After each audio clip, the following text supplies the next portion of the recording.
Separation anxiety, it's tough. If your dog struggles with separation anxiety, you can't feel like a prisoner in your own home. Your neighbours might have complained about the barking, and you just think, "Oh, I can't go out anymore. I'm not going to have any life," because you don't want to leave your dog to suffer. Lots of dogs suffer from this. It could be a fallout from lockdown, which may be why it's increased quite a lot over the last couple of years. But Barney has it. He struggles and he's 10. And he didn't used to, or he certainly didn't exhibit signs of him struggling from it. But as he's got older, his anxiety has definitely worsened. And also, I think the fact that we were in the house a long time, lockdown, he doesn't cope with being on his own, and he barks a lot, a real lot, to the point that the neighbour complains. They can't help it. It's like anxiety in humans. Some dogs just suffer from it. We don't really know why they suffer from it. It's nothing you have done. It's nothing to do with your training or, when or how the puppy was left or anything like that. It's just something that some dogs do struggle from it, and they can't tell us why. So all we can do is do what we can to support them. And it's caused by panic. It's sheer panic that when you leave, the dog is panicking that, for whatever reason, it just does not cope. I mean, I have spaniels, and spaniels just follow you around everywhere. Toilet. As soon as you get up of that settee, they're coming with you wherever you go. So I'm never alone. My 3 out of the 4 spaniels are fine with being left. Barney is the only one that really struggles with this. So it just shows it's not breed related. It is just down to the individual dog.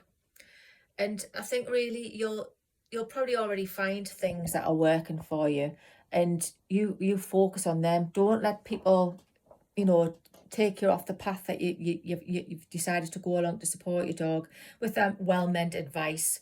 A lot of the advice that's out there now is dated, things like, well, just let them bark it out, they'll stop. They don't. If they have got separation anxiety, they will not stop. They will just bark and bark and bark. If a dog's just barking because it's heard a noise and then it stops and goes quiet, that isn't probably separation anxiety. It's just because it's heard a noise and it thinks it's its duty to bark, which a lot of dogs do. So, those sorts of things, it's not separation anxiety. If it's separation anxiety, the dog will not bark it out. It'll just continue and continue until you get home, and it'll probably be pretty stressed by then. Signs of separation anxiety is continuous barking, literally to the point where they don't stop.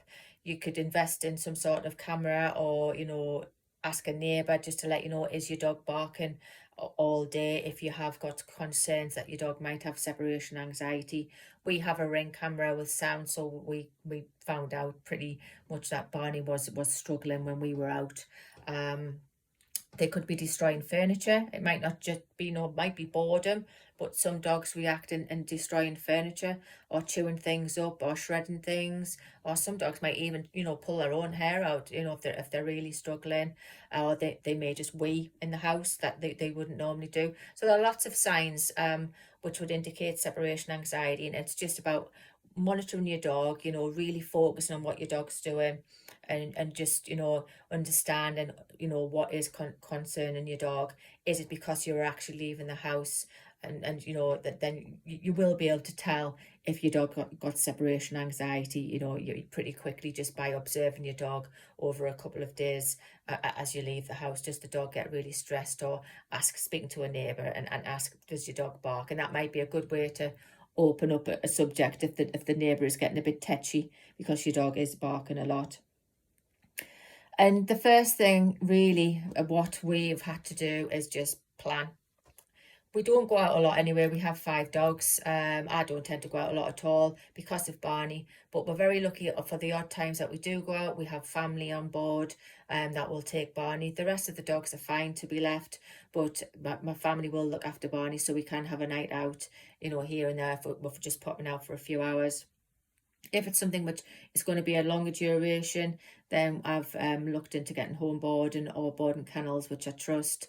And Barney is actually very good in going and boarding kennels. He did go into home boarding when he was very, very young a couple of times. So I don't know whether that's helped him a little bit there. But out of all of my dogs, he is better in going into boarding kennels. He's actually quite excited to be there.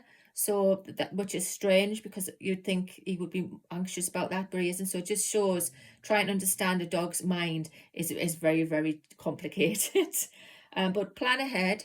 Make sure you've got somebody to look after your dog so you don't feel like a prisoner in your own home. That you can still go out, you can still have a life, but just put some support in there for your dog so the dog's not going to be panicking or stressing. It is with somebody when you're out, and that'll help, reduce its emotional, stress that it has, and the threshold levels that, if a dog's left, then its emotions are going to go through the roof. So it's best just to put some things in place and plan ahead. And I think probably accept that last minute plans, when it's a lovely day and you might want to pop to the pub, unless you take your dog with you. Those kind of things you might just have to put on the back burner. But yeah, I mean, there are lots of dog friendly pubs, especially in the UK, where you can go and sit outside with the dogs, and a lot of them are dog friendly inside now. There are lots of restaurants, hotels, things, so you can actually take your dog with you. So there is solutions there. And there are also calming medications as well that you can get. I've not used any of those, but I would advise speak to your vet just to see if there's anything that would work for your dog. That's always an option as well. And then there are lots of tips out there and lots of books, lots of videos, loads of advice on how to deal with separation anxiety. Do what works for you. What I'm finding with at the moment, Barney is fine if I'm just popping out for 10 minutes. I'm not making a big deal out of it. And I just need to go and drop a dog off from daycare back home. And I know I'm just going to be 5 or 10 minutes. He is fine with that. He doesn't even notice. If we are going out for an evening or, for a few hours, and we have a build up where there's lots of signals that we are going out, I'm putting my makeup on, we're getting ready, there's things going on where I'm preparing Kongs for the dogs, things that Barney will have associated with going out, then that's when his anxiety levels start to rise. Now, I can probably get him to about an hour where he's quite fine with some stuffed Kongs, some bones, some chews, long-lasting chews, something that you can keep his mind occupied, but an hour is his limit. And we know that because we've got a Ring camera, so we can gauge the barking when it starts.